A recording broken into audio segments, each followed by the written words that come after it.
আজি ADRE Assam direct recruitment এক্সামিনেশ্যনৰ ওপৰত মই কেইটামান নতুন তথ্য আপোনালোকক দিব বিচাৰিছো।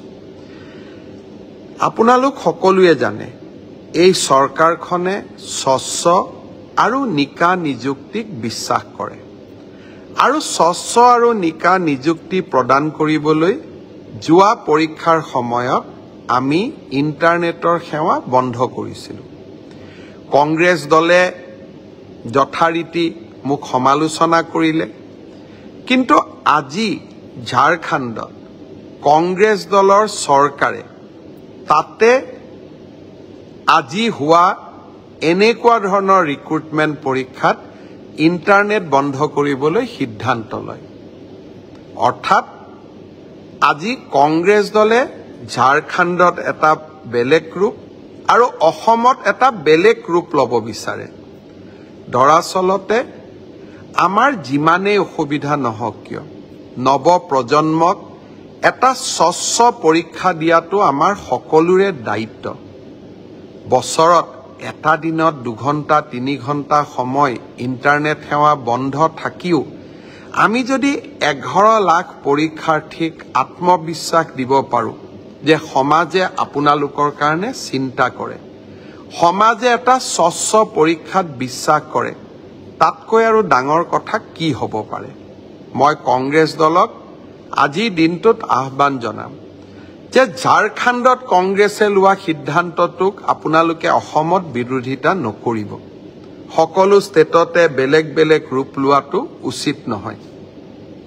ভাল কথা ইউজুৱেলি তেওঁলোকে নুশুনে, কিন্তু মই ভাবোঁ যে অলপ অলপ ৰাইজৰ মনৰ কথা তেওঁলোকে বুজিবলৈ চেষ্টা কৰিব।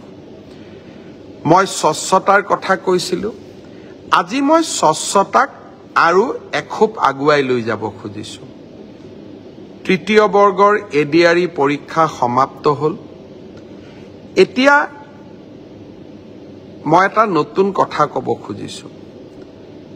27 তাৰিখে সেৱাক আপোনালোকে আবেদন কৰিব পাৰিব মাত্ৰ 50 টকা দি, যে আপোনালোকে যিখন OMR চিট লিখিছিলে সেই OMR চিটৰ এটা ফটোকপি আপোনালোকক লাগে বুলি। অৰ্থাৎ আপোনালোকে লিখি থৈ অহা OMR চিটখন 27 তাৰিখৰ পৰা সেৱাৰ কাৰ্যালয়ত আবেদন কৰি সেৱাই তাৰ ধুনীয়া বিজ্ঞাপন দিব কেনেকৈ এডভাৰটাইজ কেনেকৈ আবেদন কৰিব লাগে। আপোনালোকে চেণ্টাৰত জমা দি থৈ অহা OMR চিটটো এইবাৰ আপোনালোকে 50 টকা জমা দি সেৱাৰ পৰা লৈ আহিব পাৰিব। ফটোকপিৰ খৰচ 50 টকা।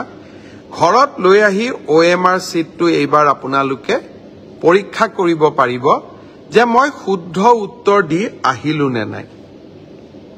শুদ্ধ উত্তৰটো কি? 28 তাৰিখে আমি এনসাৰ কিটো সেৱাৰ ৱেবছাইটত আমি প্ৰকাশ কৰিম। অৰ্থাৎ 27 তাৰিখৰ পৰা আপোনালোকে OMR চিটখন আবেদন কৰি সেৱাৰ পৰা ল'ব পাৰিব। 28 তাৰিখে সেৱাৰ ৱেবছাইটত এনসাৰ কি, প্ৰত্যেকটো প্ৰশ্নৰ উত্তৰ কি হোৱা উচিত তাকো আপোনালোকে চাব পাৰিব। অৰ্থাৎ ঘৰতে বহি মইনো কিমান নম্বৰ পালো OMR চিটখন হাতত উলিয়াই লওক, এনসাৰ কি লগত মিলাই চাওক আৰু 100ৰ ভিতৰত 50ৰ ভিতৰত মই কিমান নম্বৰ পালো সেয়া ঘৰতে বহি মই হিচাপ উলিয়াই ল'ব পাৰিম। অৰ্থাৎ ৰিজাল্ট দিয়ালৈ অপেক্ষা কৰিবই নালাগে। ভাৰতৰ কোনো প্ৰদেশতে এনেকুৱা সিদ্ধান্ত আগত গ্ৰহণ কৰা হোৱা নাছিল।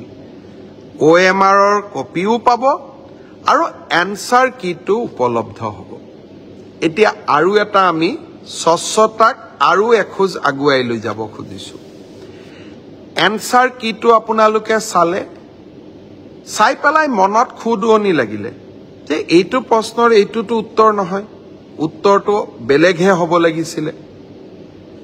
500 টকা দি আপোনালোকে সেৱাক জনাব পাৰিব যে আপোনালোকে প্ৰস্তুত কৰা উত্তৰটো ভুল হৈছে।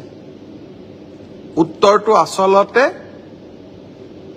পঞ্চপাণ্ডৱৰ তৃতীয়জন সন্তান ভীম নহয় অৰ্জুন সেবাই ভীম বুলি এনসাৰ কিট লিখিলে আপোনালোকে শুদ্ধ কৰি দিলে সেবাক যে আপোনালোকৰ এনসাৰ কিটো ভুল আসলতে পঞ্চপাণ্ডৱৰ তৃতীয়জন অৰ্জুন অৰ্থাৎ আপোনালোকে সেবাক এটা ভুল শুধৰাই দিলে তৎকালীনভাৱে সেই 500 টকাটো আপোনালোকে উভতাই পাব 500 টকাটো আমি এই কাৰণে ফিজ লৈছো নহলে সকলোৱে এনসাৰ কিটো ভুল বুলি হাৰাশাস্তি কৰাৰ ৰাস্তাও লব পাৰে যাতে হাৰাশাস্তি কৰাৰ ৰাস্তা নলয় সেইভাবে আমি এটা 500 টকা লম কিন্তু যদি আপোনালোকৰ পৰামৰ্শ শুদ্ধ হয় আমি সেই 500 টকাটো উভতাই দিম অৰ্থাৎ আজি মই স্বচ্ছতাৰ দিশত তিনিটা কথা কলো অহা 27 তাৰিখৰ পৰা